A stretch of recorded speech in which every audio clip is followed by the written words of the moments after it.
Assalamualaikum warahmatullahi wabarakatuh. Salam dan bahagia.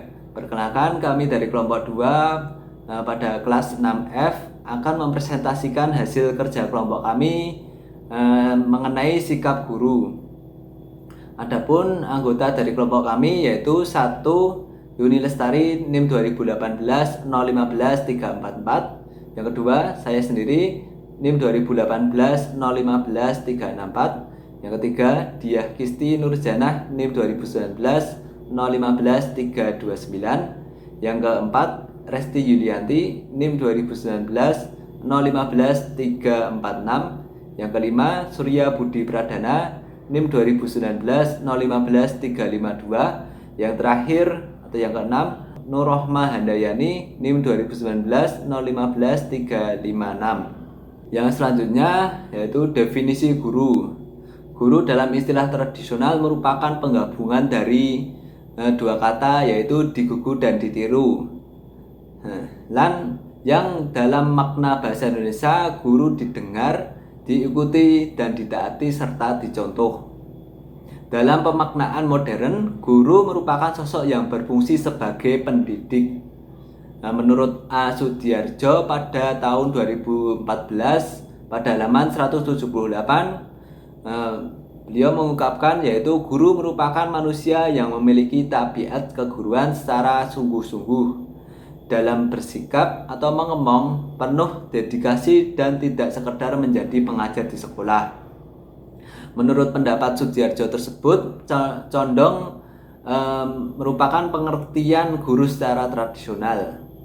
Nah, selanjutnya menurut Ngalim pada tahun 2014 pada halaman 138, beliau mengungkapkan guru memberikan ilmu pengetahuan, keterampilan dan kepandaian tertentu kepada sekelompok orang dalam lingkungan sekolah serta memiliki tugas-tugas mendidik anak-anak belajar kepadanya. Nah, secara sederhana pendapat Ngalim tersebut memberikan petunjuk bahwa seorang yang bisa disebut guru adalah mereka yang mengajarkan ilmu pengetahuannya kepada orang lain serta memberikan pendidikan yang bermakna bagi para peserta didiknya. Untuk slide selanjutnya, menurut Mikleski pada tahun 2013 halaman 19, beliau mengungkapkan guru umum diharapkan memiliki pengetahuan tentang kurikulum belajar siswa dan mengembangkan rancangan pembelajaran dalam rangka mewujudkan kesuksesan belajar secara seluruh siswa.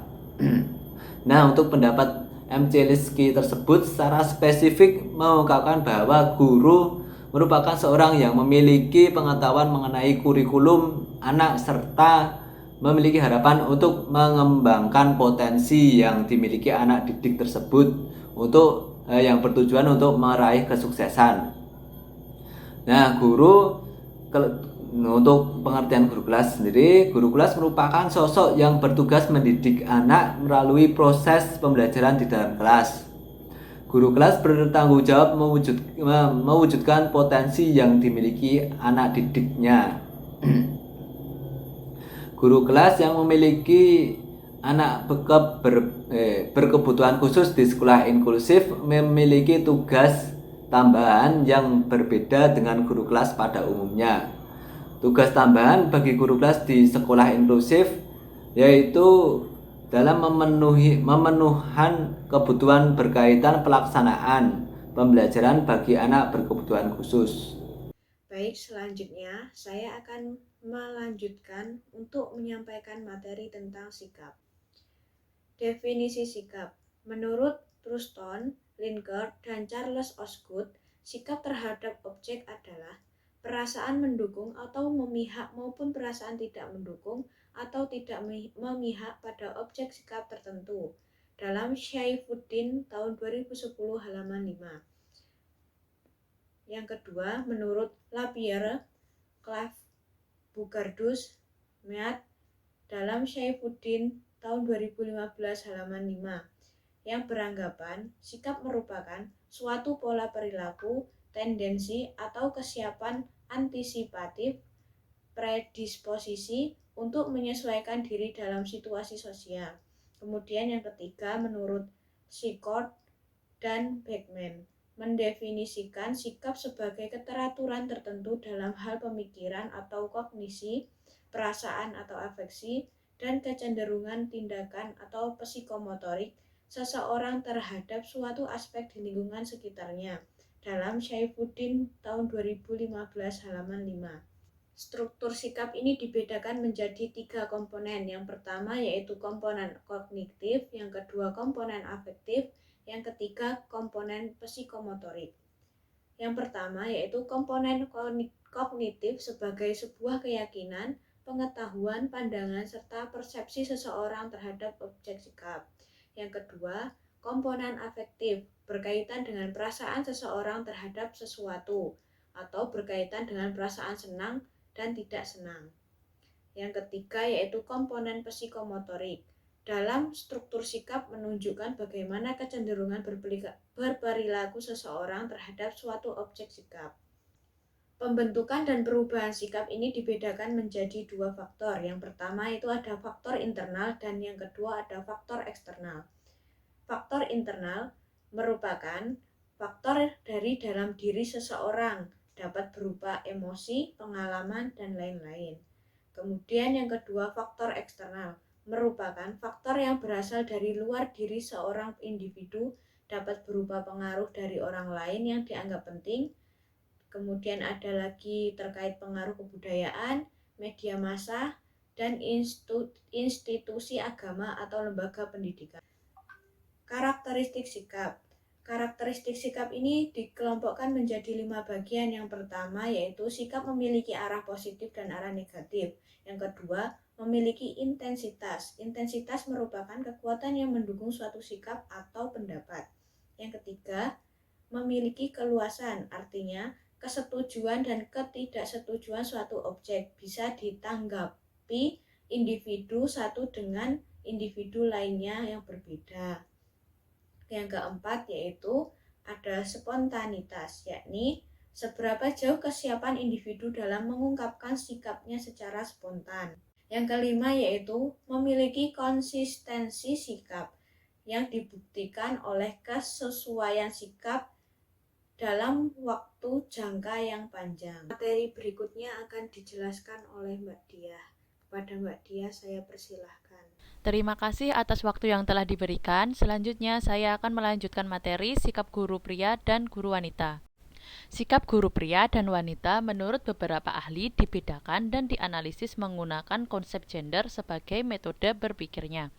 Gender menuju pada karakteristik orang sebagai pria dan wanita menurut Sentrock tahun 2014 pada halaman 184. Peran gender merupakan seperangkat harapan yang menetapkan kecenderungan wanita atau pria dalam berpikir, bertindak, dan merasa. Menurut Sentrock pada tahun 2014 pada halaman 184. Yang selanjutnya adalah struktur sikap. Struktur sikap ini dibagi menjadi 2. Yang pertama, stereotype gender. Stereotype gender merupakan kategori yang mencerminkan kesan dan keyakinan tentang perilaku apa yang sesuai untuk pria dan wanita menurut Sentrock pada tahun 2014 halaman 185. Yang kedua, persamaan dan perbedaan gender menurut Sentrock pada tahun 2013 yang terdapat pada halaman 198 sampai 201.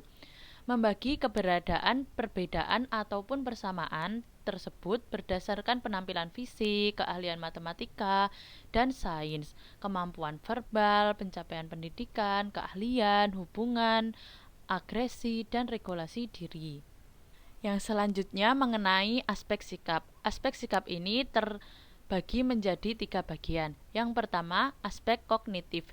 Terdapat pula persamaan dalam hal kapasitas intelijensi secara keseluruhan.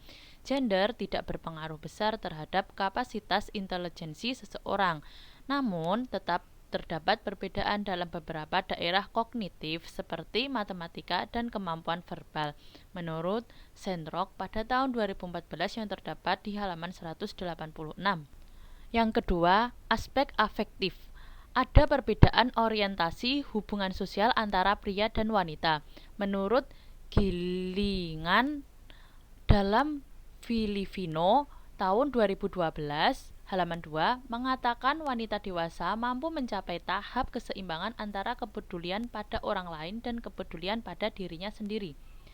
Sementara, menurut Papalia, pada tahun 2014, halaman 203, hubungan juga dapat menghadirkan tuntutan yang penuh tekanan untuk wanita. Wanita rentan terhadap depresi dan masalah kesehatan mental ketika masalah dan ketidakberuntungan menimpa pasangan, anak, orang tua, teman, dan rekan kerja. Yang ketiga, aspek psikomotorik. Penampilan fisik pria yang cenderung lebih unggul dibandingkan wanita berdampak pada perilaku yang ditampilkan di antara keduanya. Keunggulan dalam hal fisik tersebut mempengaruhi perilaku pria yang lebih banyak bergerak aktif dibandingkan dengan wanita. Menurut Sendrock, tahun 2013, halaman 198. Berdasarkan pemahaman ketiga konsep yang telah dijelaskan, guru pria dan guru wanita cenderung menampilkan sikap yang berbeda dalam berinteraksi dengan anak berkebutuhan khusus. Guru wanita cenderung mengutamakan hubungan atau komunikasi serta penggunaan bahasa yang lebih baik dibandingkan dengan guru pria. Sedangkan guru pria unggul dalam membentuk pemberian bantuan yang lebih banyak dalam pembelajaran untuk anak berkebutuhan khusus. Hal tersebut dilatar belakangi banyaknya energi yang dimiliki oleh guru pria dibandingkan dengan guru wanita. Sikap guru wanita lebih unggul dalam aspek kognitif dan aspek afektif dibandingkan dengan guru pria. Sedangkan guru pria dalam aspek psikomotorik lebih unggul dibandingkan dengan guru wanita. Materi yang selanjutnya akan dilanjutkan oleh Mbak Nur Rahma. Kepada Mbak Nur Rahma, saya persilahkan.